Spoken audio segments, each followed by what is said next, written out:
Hello YouTube, back once again with my film reviews, and the other day I saw the new Mel Gibson movie. Yes, I know it's Mel Gibson. Hacksaw Ridge, the unbelievable true story of a World War II medic named Desmond Doss, who was a conscientious objector.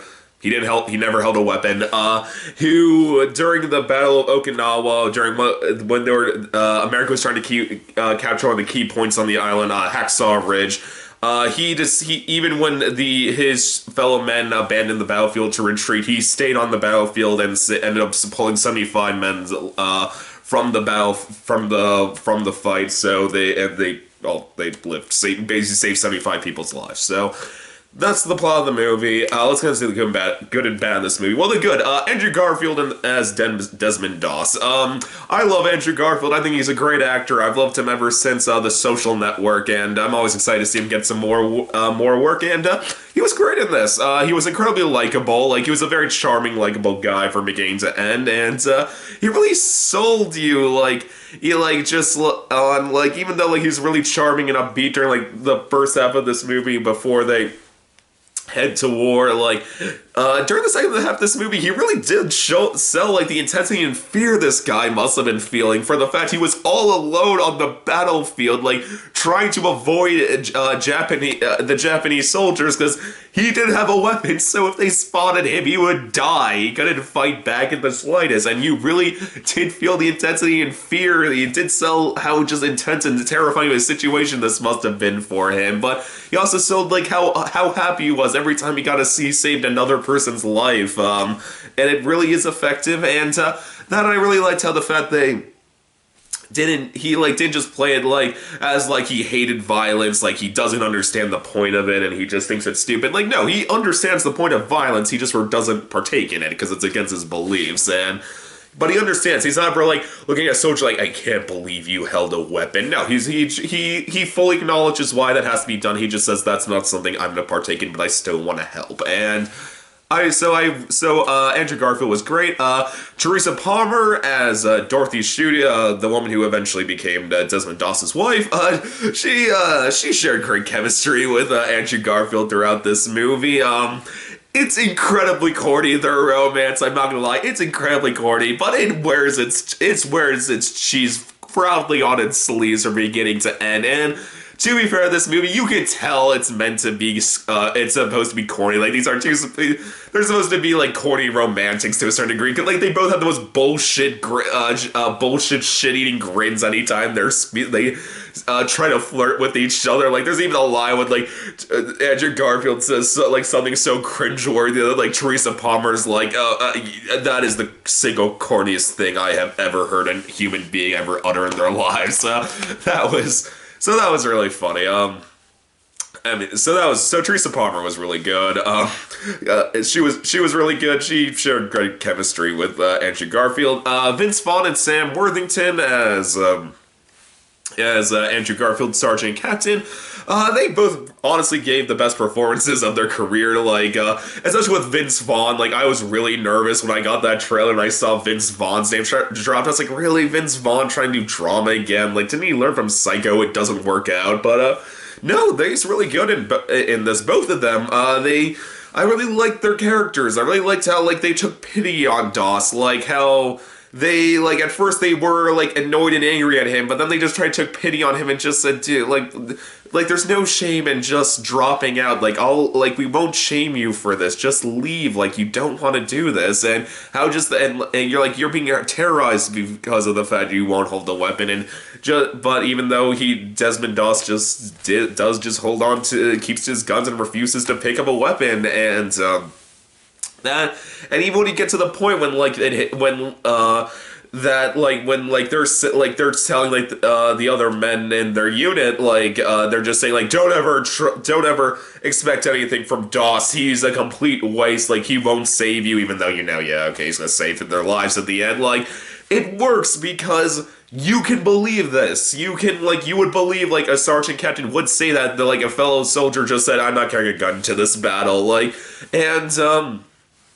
that when they do like say like, oh, we were wrong about you, you are like one like the greatest man on the battlefield, like it feels real. Like it doesn't feel like that was made up for this movie to be manipulative. It was, these felt like what something these characters would say because of how many, this guy saved so many people's lives. And you can tell like how when you just see like all the people like he saved, just like lying like at the medic hospital on the island, and just alive because of Desmond Doss, because he refused to leave the battlefield. It does feel justified when they say, I was wrong about you, and it is effective.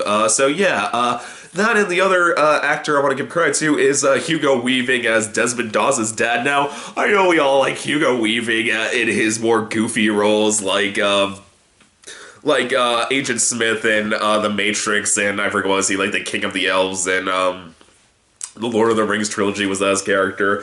Whatever. We all like Hugo Weaving for his more goofy roles, but he is a really good actor when he has a chance to be, and he's really good in this. He play just, it's supposed to be he's a survivor of World War I, and he is really effective, just showing like just the fact that like he's just like how angry and like heartbroken he is when his two sons sign up for World War II, and like even though he doesn't first tries to somewhat talk them out of it, like when they say like, no, I'm going to, like he does respect their wishes, like, and like the only reason like Desmond Doss was able to actually go to war was because his dad like got it approved by like a higher up in the army to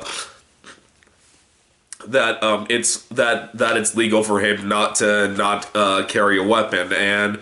And so yeah, Hugo Weaving was really great in this. He did a great job. And another thing I loved about this movie, this wasn't a one-sided argument. Like I said, this would have been so easy to go down the like just turning out Andrew, like just make it come off as Andrew Garfield's character, just like he won't carry a weapon, so he's anti-violence. He thinks violence is wrong, and that's what they realize at the end. They don't do that though. They show the two-sided argument. They show that like this is a really dark and like dangerous time, and they do show that for the fact that like Andrew Garfield, like he does like say like, no, I get the point of like why people need to carry weapons and like why there's fighting. I just don't want to partake in that. And he is even then like he is scared shitless like during it. Like there's like an incredibly intense scenes where he just like is thinking like, I don't have a weapon to defend myself. Like if they spot me, I die. Like I can't do anything. And it is really effective, and so it does show like even though that like even his fellow men like appreciate him so much for how they saved his lives. They're not like we're putting down our weapons, but they respect his beliefs now, and that's the right thing to do with this movie. Don't say it's anti-violence. Say it's showing what a certain viewpoint is, and the fact that viewpoint doesn't say it's anti-violent, it's the violence, but it doesn't partake in it. It also helps with making it effective. So that was really good, and let me just say this. The action of this movie is just brutal. When they finally get to Hacksaw Ridge, it is some of the most violent, bloody, vicious, and intense war scenes I've ever seen in a movie. Like, I know there's critics that say, like, this whole movie seems like a contradiction of itself, or the fact it's the main character, like, refuses to hold a weapon is, like, kind of, and, not just that, though, like, the fact that, like, others were just saying, this is just Mel Gibson just, like, having one of his batshit crazy episodes at the moment. I strongly disagree. I feel like this was just a very effective representation of what the World War II battlefield was like. This was one of the most brutal wars in the world history, and it does really show that. Like, it truly does show what a miserable and horrible place this was, and it really does work. Like, one of my favorite scenes in the movie is after he survives his night and gets like 75 people from the battlefield, and he finally goes back to base, is like when like they pour a bucket of water over him to clean himself, you just see nothing but ash and blood just pouring down his shoulders. Like, it's so effectively unsettling because of the fact like that is what World War II was like. It was one of the deadliest wars in world history, and this movie showed that great, and it does really help sell just how an unbelievable feat was the fact that this man refused to ever hold a weapon. And And that's the story though, and it is an incredible story to tell. Just like this, almost doesn't feel like a real story. This honestly feels like this was made up to be like a really like corny, like preachy war movie. But the fact that this was real, the fact that there was a man who refused to hold a weapon on the World War II battlefield, and he didn't want to take anyone's life. He just wanted to save people's lives on the battlefield, and the fact that he survived without ever holding a weapon is just incredible. And I'm really glad this movie exists because I never heard of that story, and it's an amazing story to tell. And so yeah, this is a great. That was really great. And finally, gotta say, even though this was an incredibly dark and violent movie, I do like the fact that this movie did have its light moments. Like, there's some funny scenes in the movie, especially during, like I said, all this stuff with Andrew Garfield and Teresa Palmer is enjoyably corny, and the stuff at boot camp, there's some really funny lines at boot camp, like that got some good laughs, and even then, like, there's a really good scene, like, when they are on the battlefields of Hacksaw Ridge, when, like, they're crashing for the night, and Andrew Garfield has a conversation with one of his fellow soldiers, and, like, they do, like, share, like, they make, like, quick quips with each other, and it actually does lighten the mood and make you feel better, and I really appreciate this movie for not just being so relentlessly dark and violent. So gotta give this movie credit. So, like I said, good the movie, acting's great, action's great, message is great, story is unbelievable. What was the bad of this movie, though? This movie stretched on a bit too long, in my opinion. There's a few sequences that go on a bit too long. I was just kind of, like, there was only so many times, like, especially during, like, the first half of the movie that you could, at boot camp, that, like, you could see, Andrew Garfield's fellow men just giving him shit for refusing to hold a weapon. They got kind of old after a while, but yeah, this movie could have been like 15 minutes shorter, in my opinion. And there were a few scenes that came off as that were unintentionally corny. Like I said, all the stuff with Teresa Palmer and Andrew Garfield was intentionally corny and really charming because of it. But this stuff with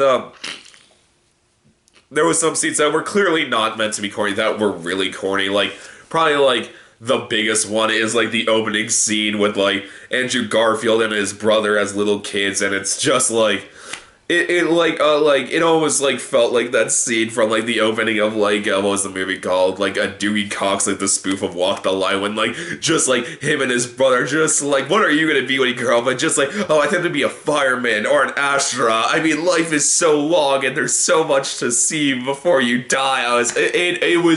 It was that level of just like, Jesus Christ, are they serious right now? This is like one of the corniest things I've ever seen, but still, there's only a few of those scenes, and the good is just way too good. So in total, I'm going to give Hacksaw Ridge a very solid 4.5 out of 5. I loved it. I thought this was fantastic. Go see it. If it was a little less corny, it was a little shorter, I would say this was perfection, but anyway, though, go see this movie, though. It's a fantastic movie. Definitely worth a watch. YouTube, as always, please subscribe, and I'll see you next time. Okay, bye.